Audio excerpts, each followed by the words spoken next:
আমি ঢাকা বিশ্ববিদ্যালয়ের সূর্যসেন হলের ছাত্র ছিলাম। আমি যখন সূর্যসেন হলে পড়ি, আমাদের একটা নাইট গার্ড ছিল, আমাদের মামা ডাকতাম, নাইট গার্ড ছিল।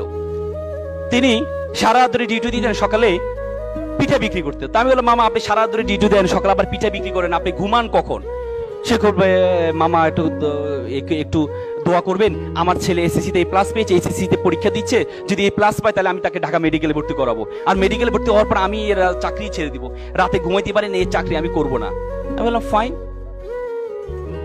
তারপরে কিছুদিন যাওয়ার পর দেখি মামা দুপুরে ফল বিক্রি করছে। তাই বললাম, মামা সারা ধরে ডিউটি দেন, সকালে পিঠা বিক্রি করেন, দুপুরে ফল বিক্রি করেন, আপনি ঘুমান কখন?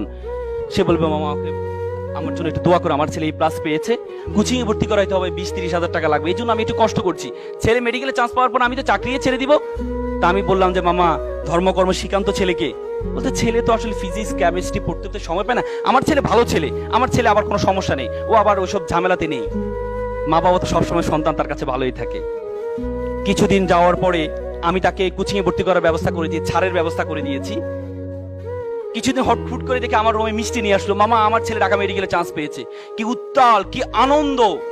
আমার লাইফে সন্তানের খুশিতে এত আনন্দ পিতামাতা হতে পারে আমি কখনো দেখিনি। মনে হচ্ছে সে মেডিকেলে চান্স পেয়েছে।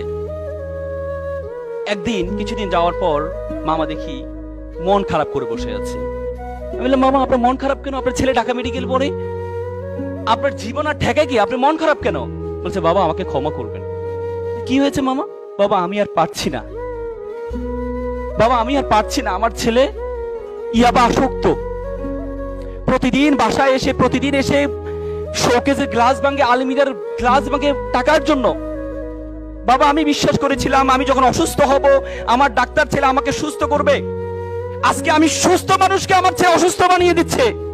এমন ডাক্তার ছেলে তো আমি চাইনি। আমার ছেলে যদি দিন মজুর হতো, আমার ভাইয়ের ছেলে দিন মজুর, সারাদিন কাজ করে এসে মা বাবার সাথে একসাথে খাওয়া দাওয়া করে, এমন ডাক্তার ছেলে তো আমি চাইনি, এমন অসভ্য ছেলে তো আমি চাইনি। With due respect to our guardians, আমি আপনাদেরকে সম্মান রেখে বলছি, আপনি আপনার ছেলেকে ডাক্তার বানালেন, ইঞ্জিনিয়ার বানালেন, কোনো কাজে আসবে না যদি আপনার ছেলের মধ্যে ধর্মীয় জ্ঞান না থাকে। এই ছেলে ভয়ঙ্কর আকার ধারণ করবে, ভয়ঙ্কর আকার ধারণ করবে।